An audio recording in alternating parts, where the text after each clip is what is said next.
going beyond that, a trust has to be created so that leaders, people, the delivery I've just talked about, and the experience of the people move in harmony, and the trust can be created by involving, by making sure that it is measurable what you have delivered through this experience. And that's what we have tried to do. For my country, which is a very small country, we make sure that everybody understands we are small geographically in size, but we are not a people of small minds or spirit. The spirit and mind have to be equal to even of those people of big size countries. So that helps for us, therefore, to take stock of what has happened to us, where we have come from, and refuse to be stuck in our past, but rather look forward and therefore have belief that the first people to take care of ourselves are us, and friends and partnerships can deliver on that as well, and that accelerates the growth and the expectation. But it has to start with us. There is nobody that will come from anywhere to come and deliver on anybody's problem without starting with the very people that have to take care of themselves. So that is the mind we developed, that is the model around which we work, and we have learned from our very bad experiences, and shaped by that, together with the good understanding, then the sky is the limit in terms of how far we go. And I think this is something that can be shared or can work anywhere in any circumstances. President Irfan Ali, do you agree with what President Kagame just said before I ask you a question specific to your country? How can I disagree with such a distinguished man? No, I totally share the views of President Kagame. You know, we are shaped by the way we think, and we are shaped by the boldness in our thinking. And if we limit our ability to be transformative and our ability to innovate by the size of our population or the size of our country, then we'll never be able to be competitive.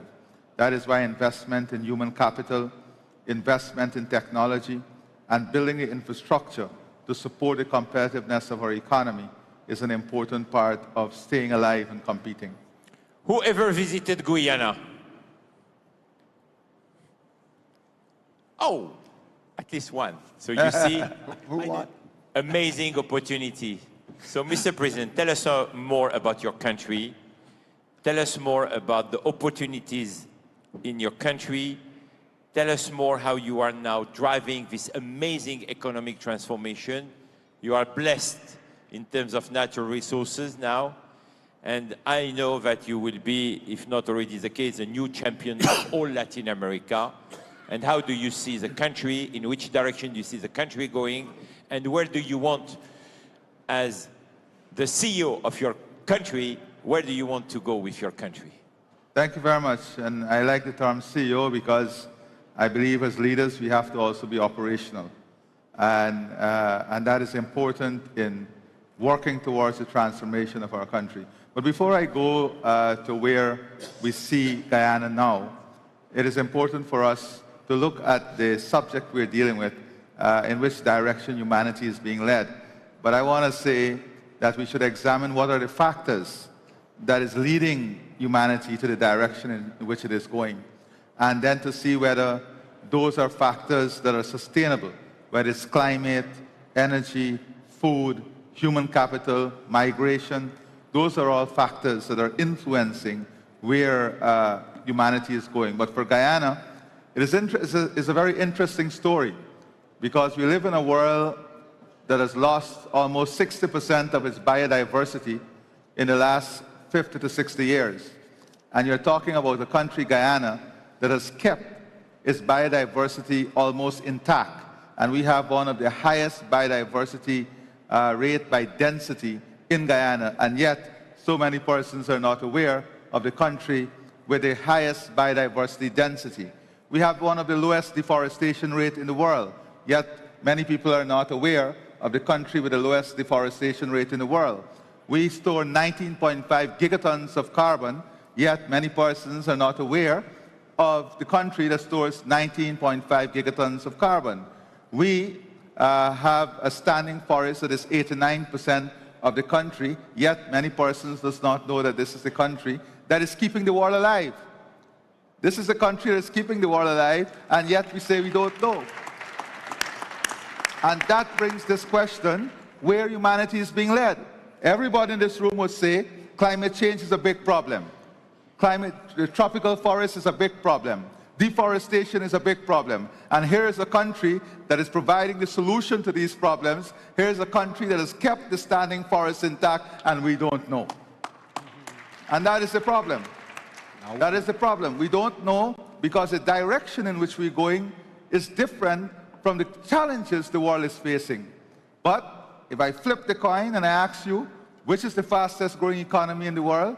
Which country has the largest, some of the largest oil reserve discovered? Then suddenly, all the investors, it is Guyana. Same country, different script. Amazing. So I believe that we have to examine our priorities. And if we speak about climate change, energy security, food security, ecotourism, human capital development, and we try to lock our thinking only into the big country syndrome or the developed world syndrome, then we will not allow ourselves to understand what the rest of the world is doing and what the rest of the world is offering for the solutions of in terms of the challenges we face. And that is Guyana. I think I've introduced Guyana to you. Thank you very much, Richard. No, we're coming back to you, you know. And after, at the end, I will ask Gianni and Ray what do you think about it, because they represent the private sector and yes, the international institution. Your Excellency, Prime Minister Sharif, Pakistan, no need to be presented. Everyone knows your great country. But in this world of volatility, in this world of inequality, how an emerging nation, a big nation like Pakistan, attract long-term, I would say, investment, while also protecting your social fabric? Thank you very much, Richard. First of all, I'd like to say thank you for inviting us here. I'd like to congratulate my very dear brother, Crown Prince Mohammed bin Salman, for this wonderful event, which symbolizes his leadership and his vision to transform societies like he has done in Saudi Arabia. I come from a country and represent a country which is very rich in resources. Ever since our inception, 78 years, we have made, to be very honest, mistakes, and we have learned from our mistakes. That's very important. We are all human beings, prone to making mistakes. Important thing is to learn from your mistakes. That's what we are doing. And at this point in time, we are undertaking most robust changes and deep-rooted reforms which are deeply required at this point in time. For example, our Federal Board of Revenue, tax collecting institution, has been completely digitized. We are attacking corruption with full might. But then, Rome was not built overnight. We are undertaking industrial reforms. We have a youth bulge.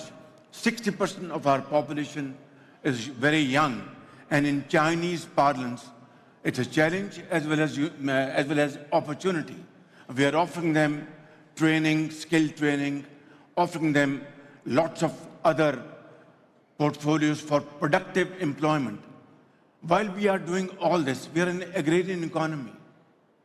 My friend, ladies and gentlemen sitting here, Pakistan, unfortunately, is included in that list of first 10 countries which are exposed to the vagaries of weather, climate change, and for no rhyme or reason, no fault of ours, our emission is less than a fraction of 1%. And yet in 2022, we faced devastating cloud outbursts, floods, and storms. And we lost in the process. Our economic loss is $130 billion. Large swaths of our land was underwater. Crops were destroyed. Millions of houses were destroyed. And then we have to borrow loans to rebuild those areas which were devastated. And then again in this year, we had terrible floods, cloud outbursts, and we were absolutely helpless. And we have to, it's like going up the ladder and then you come back down, going up the ladder and then come back down. This is not acceptable. This is not where humanity should be directed towards. It has to be mutual cooperation. If somebody thinks that countries like Pakistan, who are devastated, loans would be enough, that is not acceptable. It is something which is absolutely unacceptable, because loans over loans, your back will break and you will never be able to stand up. We want to work hard. We are working hard. We are committing untiring efforts to stand up on our own feet. Yet these challenges, which are real, have to be shared by the global humanity to come to the rescue of suffering humanity. Otherwise, this lopsided system will provide devastating results.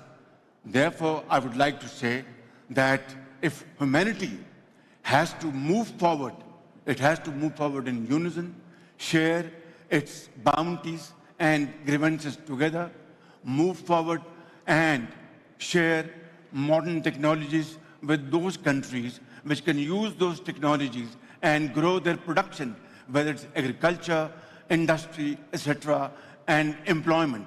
This is how I feel, but all said and done, we are resolved by the grace of God. We will turn Pakistan as one of the most going countries through hard work and untiring efforts, collecting our youth, our natural resources, and our strength, putting them together and make our country stand in the community of nations like a very honorable country. Thank you for your passion, Prime Minister. Short answer to my short question. To be sure that your citizens are convinced that you are going in the right direction in terms of technology and AI, because everyone and the young generation are obsessed now by technology and AI. What are you doing in terms of global cooperation and also what you are doing on technology to be sure that the young generation will benefit from this new trend of AI technology to be inclusive? You are a great tech nation. Yeah, very good question. I think Pakistan is already set and we are moving speedily towards technology and AI. Now, AI, ladies and gentlemen, we must all understand, has its huge benefits and also disadvantages. I think the global north should come and sit on the table, who have already achieved a lot of progress in AI, that how AI technology can best be used to make it productive, make it very positive, and have synergy between global north and global south. For example, agriculture. If we deploy AI technology in agriculture, a country like Pakistan and those representing global South countries, this agricultural economy will be completely transformed. Similarly, in industry. And we are, at the moment, training our youth with AI, with technology, with IT, and using whatever means we have at our disposal, but to create hubs, to create data centers require huge investment.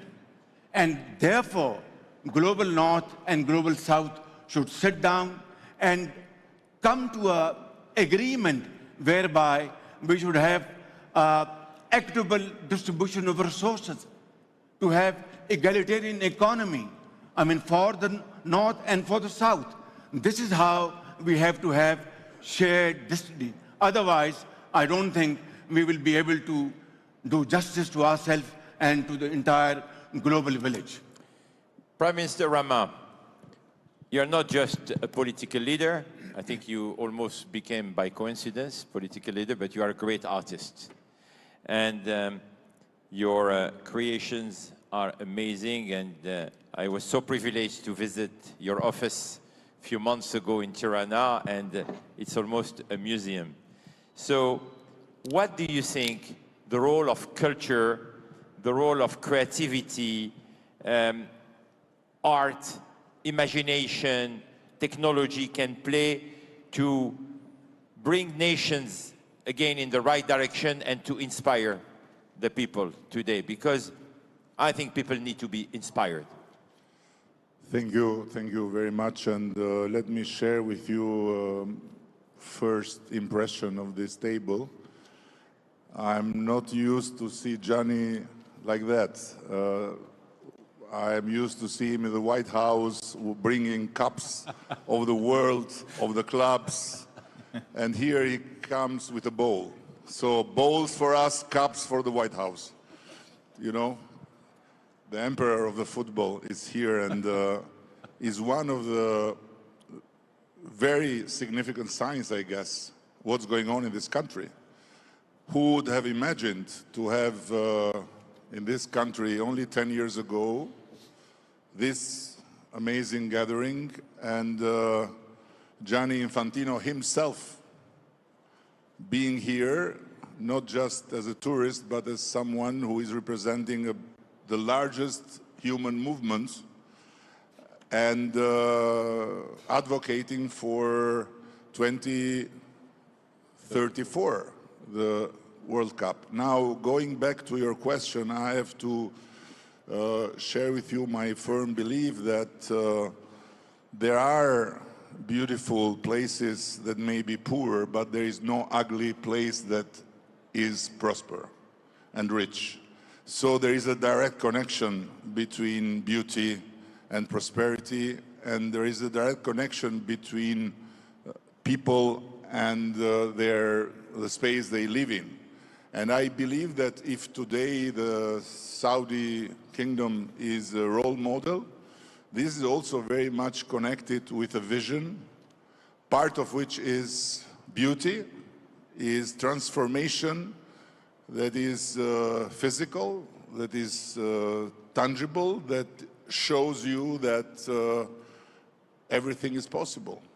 And aiming to transform this desert in Florence 2.0, and I mean Florence of the Medicis, is exactly vision. And what we are experiencing nowadays in our part of the world, namely West, is inertia and not imagination. While what we face in the Gulf and in many other parts of the world is imagination instead of inertia. And of course, imagination is fueled by innovation. Of course, imagination is fueled by the need to climb and to make big jumps, but also imagination is related in one way or the other to beauty. You know, coming from the airport here yesterday, after 6 or 7 years, I could see, I could see, and you could feel immediately that there is a different energy in this country. There is a different understanding of the space and of the living together just by looking at the beautiful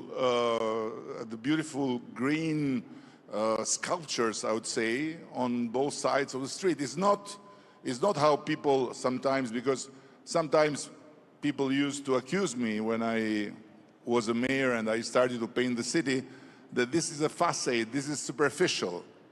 And I said, okay, just imagine if one morning everyone would get out from the house in the city without taking care of how he looks or how she looks.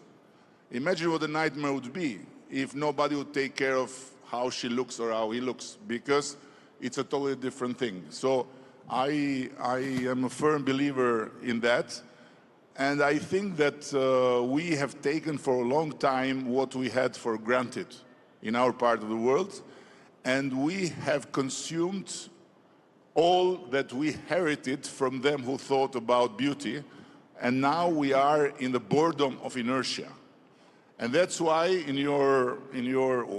one of the reasons that in your survey, there is this sense that my life is going well, but our country is not going well. And mostly in the countries that have been foreseen for a long time as a place where things go well, has to do exactly with this boredom of inertia and with this frustration that nothing changes, while then things that change for the worse. While in this part of the world is a totally different story.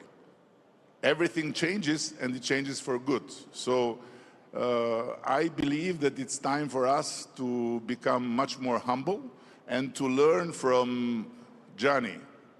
He is European. He is surrounded by the old and traditional forces, but he is all the time with the emerging ones. And he is showing that what can happen in Europe can happen in Qatar, can happen in Morocco, Saudi, can happen in Morocco, and can happen even in the most ignorant country about football, which is the United States of America. Yeah? True. Ray Dalio, you are not just an investor, you're also someone who studies the long cycles of history. What are you getting from the first, I would say, statements from a European leader, a leader from the big Asia, from Latin America, from Africa? What this is inspiring you? Humanity. That's what we have in common, and we're all dealing with the question of how to make it go well. I'd say first, there's reality and aspirations, You have to be realistic. Everything works like a machine. What are the cause-effect relationships?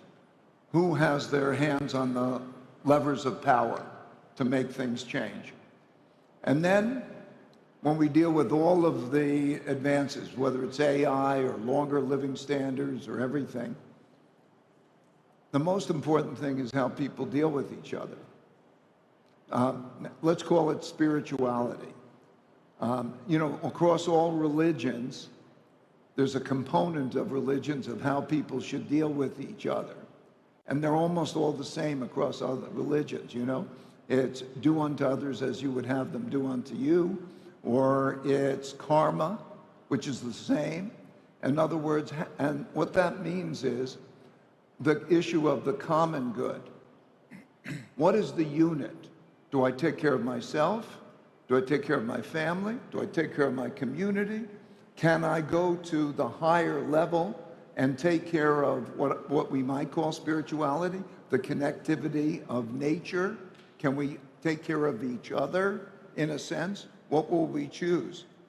And when I studied these 500 years of history, and I found there are only really 4 things that a country needs to do in order to be successful. First, educate your children well. If you can educate them so that they can be productive, and you can educate them so that they are civil with each other, that's the foundation, civility. Then number two, if you can come out to a society that has civility, so that they can be productive and civil with each other. Number three is to do it through productivity for most people. Productivity for most people. Because the society has to be good for most people. If we have great wealth in one part and you have a society that doesn't have that great wealth, it won't last. And so, and then number four, don't have a war. Don't have an internal war, don't have an external war. If you can do those things, those four things, educate your children well with civility, have a civil and productive society that works for most people, and you don't have an internal or external war, you'll have a successful society. Thank you, Ray. Thank you. Gianni, yes, deserve a round of applause, really. Let's be for first time a mentor. You have 4 great leaders. And of course, Ray is a very wise man. Which lessons world leaders could learn from what sport and football in particular is bringing to people? Because no one is asking ever if you are or not going in the wrong direction. You know, everybody supports football, everybody loves, you bring joy, you bring happiness. So please, what are the lessons that we should learn from your amazing ecosystem? Well, thank you very much, Richard, first of all, for having me here and for allowing me to be part of this incredible panel here. I'm certainly the worst qualified to say to anyone here what he could learn from football, but I would add a 5th point to the 4-point Ray mentioned, which is football. Football is something magic, and after my new spokesperson, His Excellency Eddie Rama, has already mentioned and debated so clearly and eloquently about football, there is not so much I can add. But still, I can add a couple of things. Because if you look at this is, looks like a ball, right? Does it? Yeah. Yeah. Feels like a ball too, yeah. But look, pass it, yeah, pass it over, pass it over.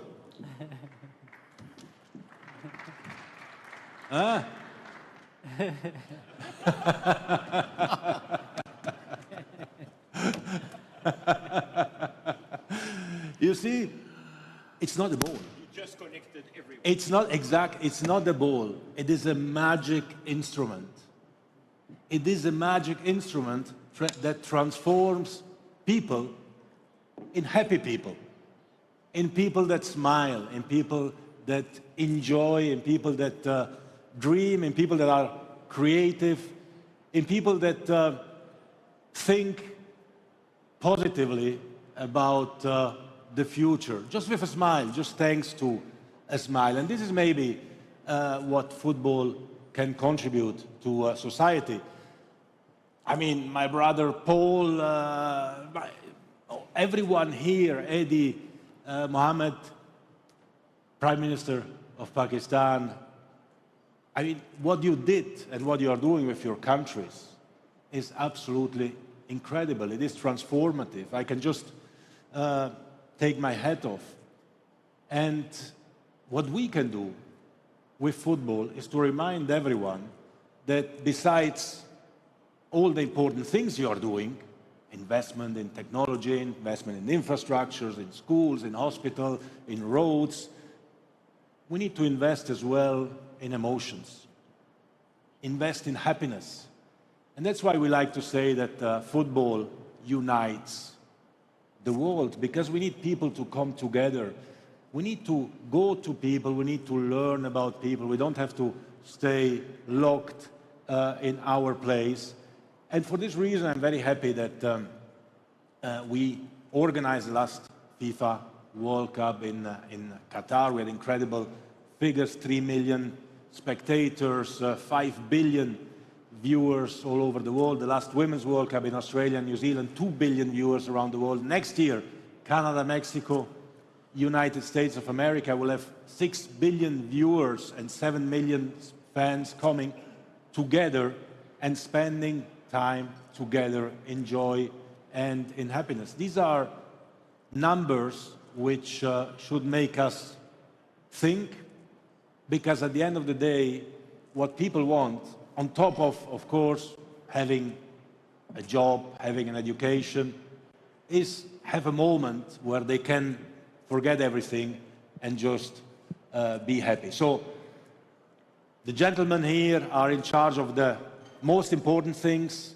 I'm in charge of the most important, of the least important things, but which is extremely important, which is football. Can I Thank say you. Of something? course, please interact whenever you want. Huh? As this is a dialogue. This is not.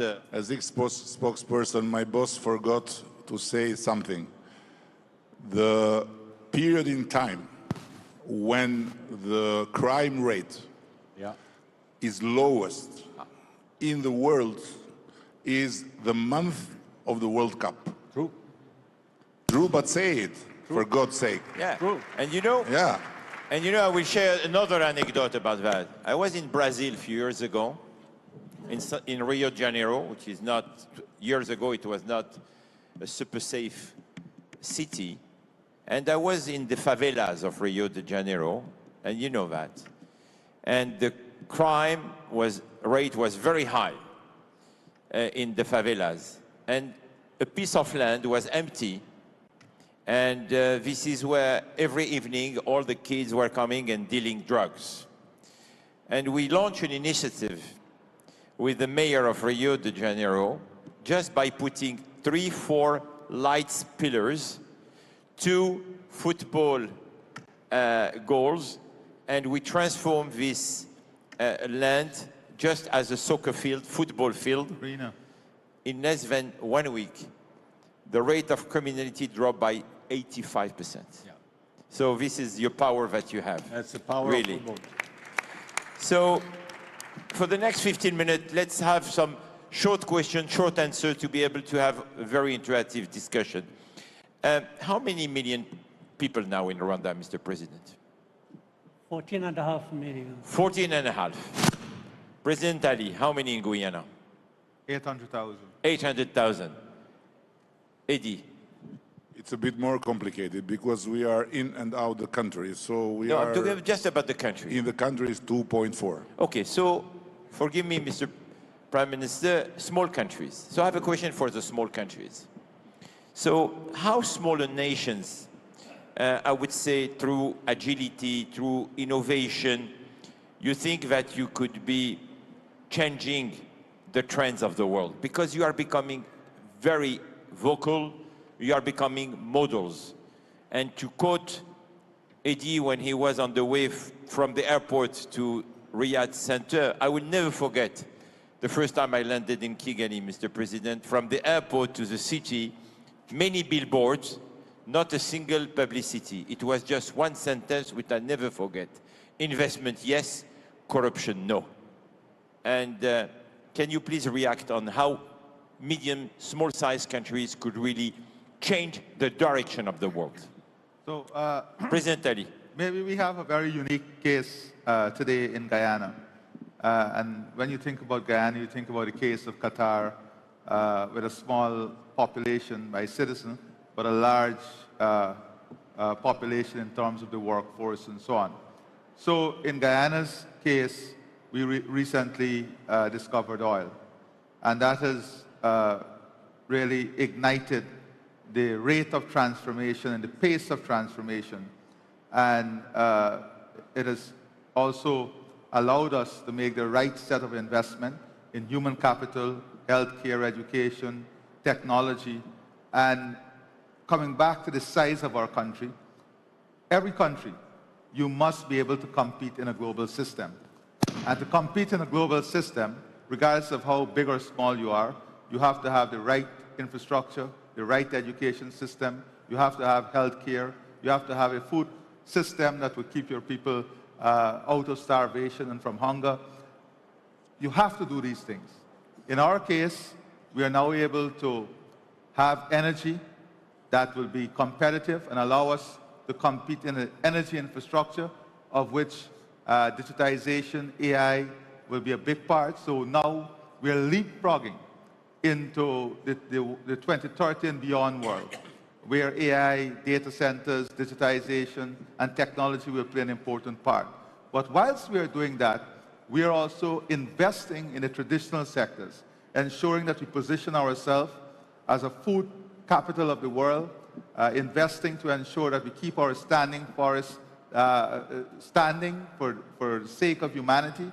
We're investing to ensure that we have the most skilled people, skilled population. And to do all of this, we know, like Qatar, we have to bring in talent, we have to bring in people, we have to bring in investment, we have to bring in technology. So that is what we're doing. We don't have the time or the human resource asset in terms of numbers to start from scratch. We have to bring in the models that are proven and then advance it for our own development. President Kagame, what do you think we could learn from what you do, from the way you put your country in the right direction, which is supported by so many investors, so many leaders? So how medium, small-sized countries could change the game today? Well, as I said, it's not an issue of size or anything. It's an issue of mind and spirit and practice. And it is not so much, again, what we provide as a lesson as much as what we learn ourselves to deal with our problems. We talked so much about globalization, about cooperation, about working with each other, but the starting point is always going to be right how you deal with your own business. If it is a business, if it is a country, what are your challenges? What are your problems? So for us, we have emerged from terrible challenges. 30 years ago, the country was not there, completely destroyed. So those of us who survived the tragedy had to make a choice.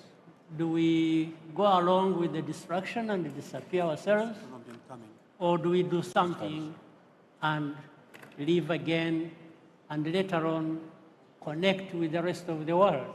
Because that is taking care of your business and that is how you deal with the rest of the world. So what lessons to ourselves and from others we have also learned is that take care of your business the right way, and you have your people, and your people have expectation, but they also contribute to finding a solution.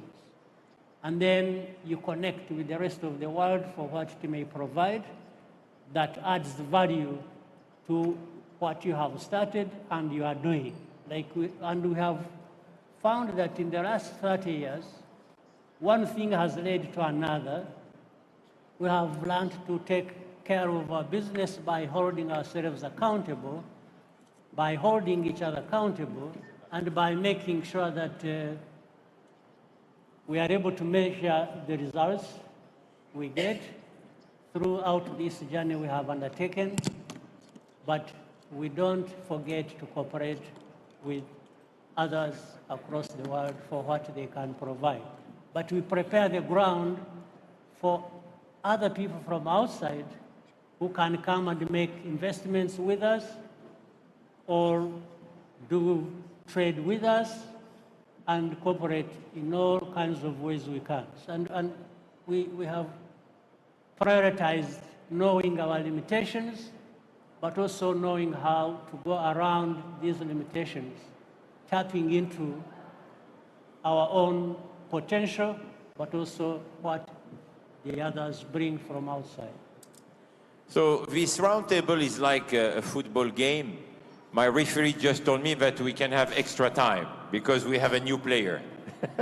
So thank you, Mr. President Petro, to join us. I know you were having a busy schedule. So President Petro from Colombia. We were talking about, is our humanity going in the right direction or not? We published this morning a survey at the FI Institute where almost 2/3 of the citizens of the world think that the world is not going in the right direction. So I would like to hear from you, from Colombia, your perspective. Are you convinced that your country is going to the right direction? What do you do as a leader? And what is the message you want to share with our friends here, the investors from all over the world? We heard from Guyana, we heard from the great strategy of Pakistan, of course for Albania, and of course for Rwanda. It is a great role model for Africa. And we heard from Gianni Fantino, who is quoting Edi Rama, the emperor of football, about how football brings everyone in the same direction. And of course from Ray Dalio, great investors who is studying history. So we'd like to hear from you. What do you have to tell us about your country and the world in general? Please take your headset. Mr. President will speak in Spanish.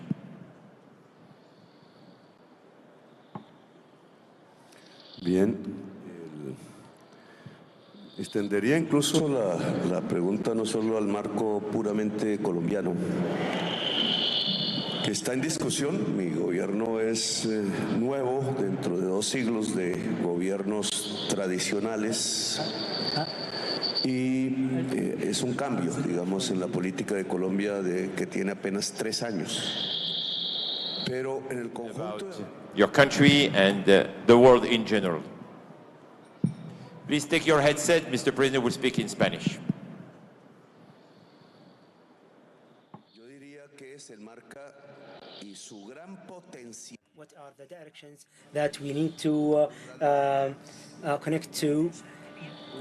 It has a huge potential, and we have issues that we are facing.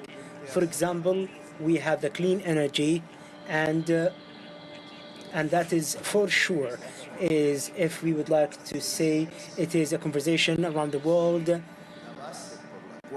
However, if we say that the rule mentioned that if the global trade has to be different from the traditional power, for example, the oil.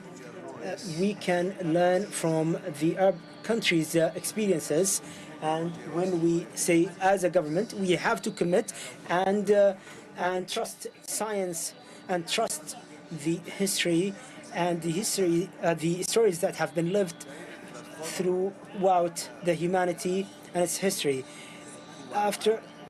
Beyond the world economy, right now we can see that this discussion and the not being able to accept what have been said by science. If the science says that we have to disconnect power from our needs or the traditionals, we have to commit. Hence, now we can transform, and this transformational phase has to be faster than what it should be. And here in the Latin countries, we have the potential to be part of one of the biggest economies around the world that produce clean energy around the world. Depends on their geographic place near the sea, and also for the volcano lands that we have. So a lot of it is in Colombia. Hence, we can take the role of the clean energy. And for example, if the American government or the US government thinks in it differently and sees that the network, the grid, the power grid can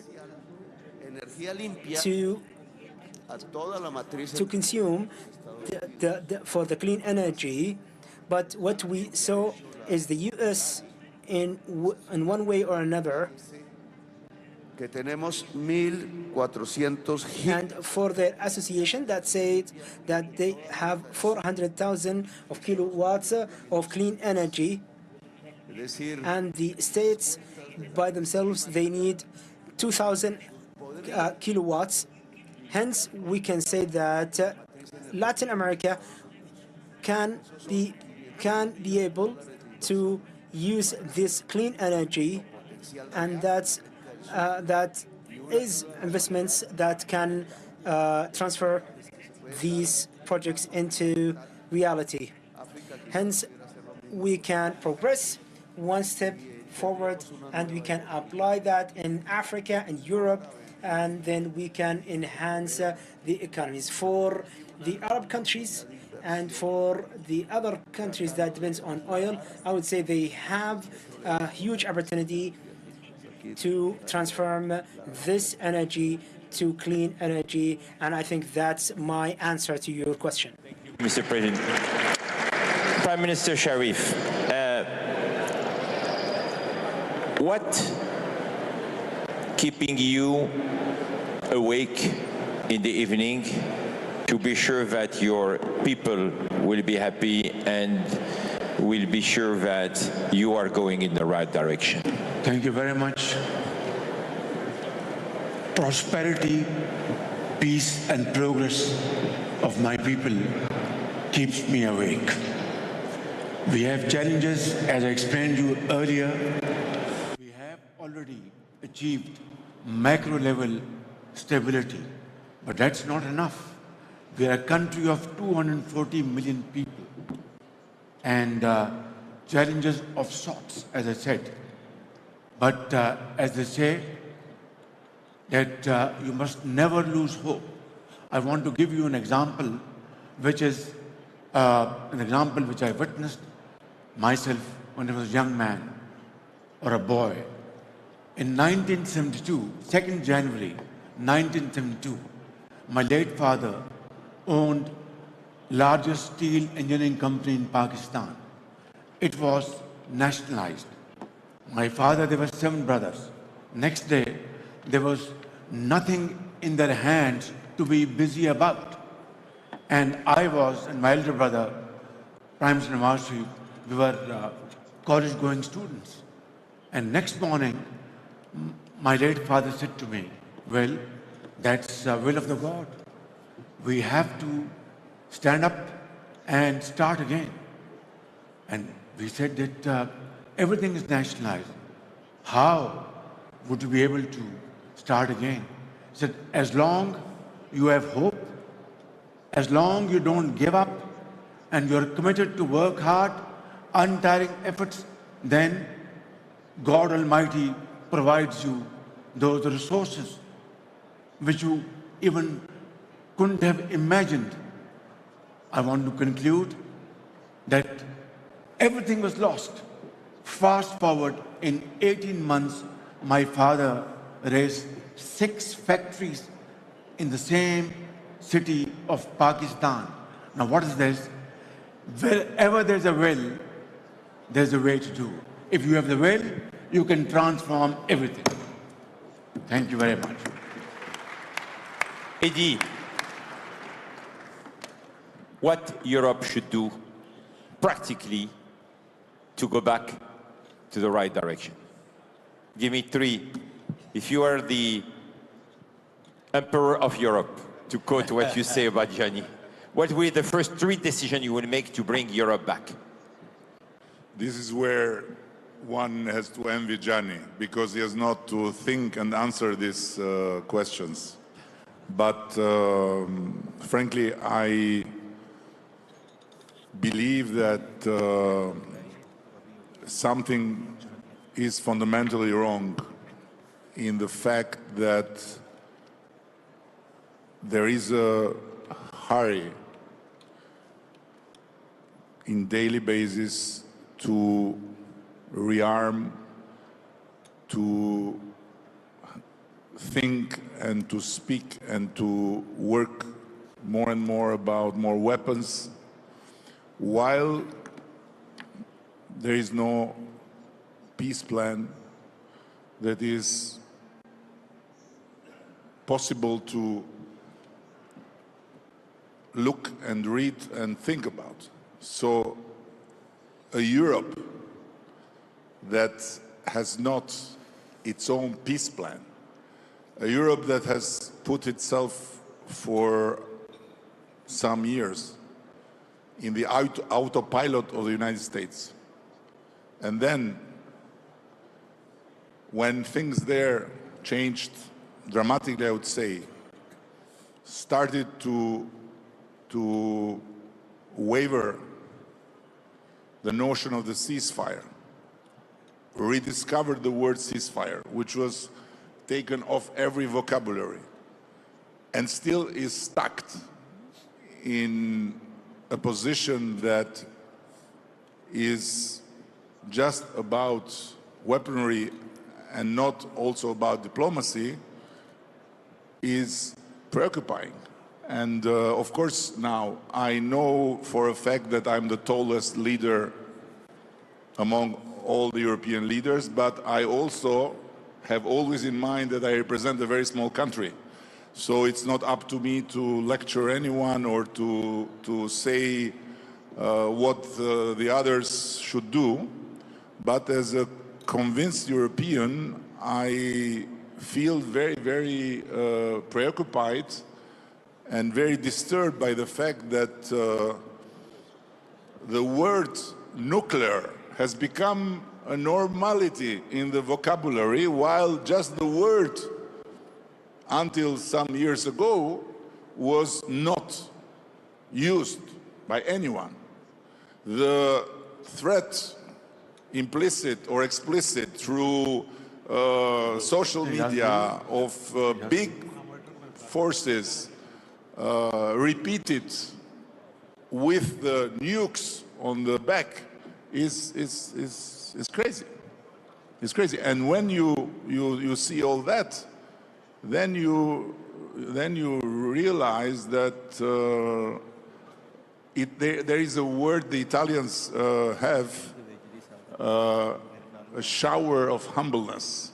So Europe and the West in general needs to have a shower of humbleness and to try and reflect more about what's going on in the other parts of the world and try to learn and restart by not taking its moral legitimacy for granted and for something that gives it all the reasons to keep going in a direction that for sure is not right. So this is what I can say about Europe. Now, what Europe should do and not do, it will not be related to me and Albania. And this is also good, because when they, F up, then it's them.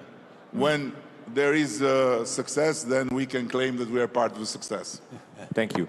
I will give a last word to each of you, but before I would like to thank Prime Minister Sharif, who absolutely has to run. He has an important meeting. Thank you for being with us, Prime Minister. Thank you so much. See you later. Thank you so much, Prime Minister.